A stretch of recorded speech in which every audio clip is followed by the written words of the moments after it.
त्यांनी 3 कोटीची खंडणी मागितली. त्या बैठकीला वाल्मिक कराड, नितीन भिक्कर वगैरे हे सगळे उपस्थित. हे पुरावे समोर आलेले आहेत. हे पुरावे समोर आल्यावर अजित पवारांना कोणते पुरावे पाहिजे? अजित पवारांनी भारतीय संविधानामधला किंवा कायद्याच्या पुस्तकामध्ये एक एव्हिडन्स ॲक्ट आहे, इंडियन एव्हिडन्स ॲक्ट, तो बदलला का? वेगळा केला का इंडियन एव्हिडन्स ॲक्ट? हे त्यांनी सांगावं. अजित पवार हे हतबल आहेत.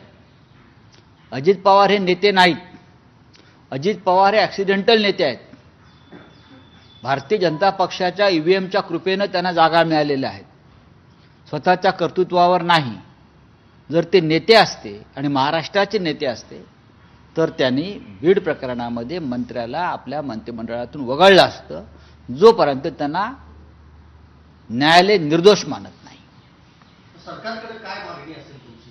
सरकारकडे काय मागणी असेल? मी मगाशी सांगितलं ना, बीडचं संपूर्ण पोलीस खातं वरपासून खालपर्यंत बरखास्त करून तिथे नवीन नेमणुका व्हायला पाहिजेत आणि हा संपूर्ण खटला बीडच्या बाहेर चालायला पाहिजे.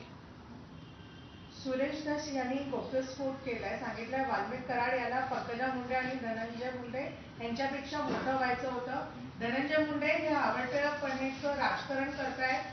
त्यांनी बाळूतून पैसे, राखेतून पैसे वगैरे कमवलं आहे. बघ आता ह्या गोष्टी वारंवार बाहेर आलेल्या आहेत.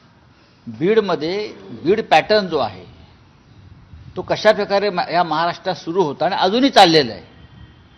ही धुळपेक सुरू आहे. तपास हा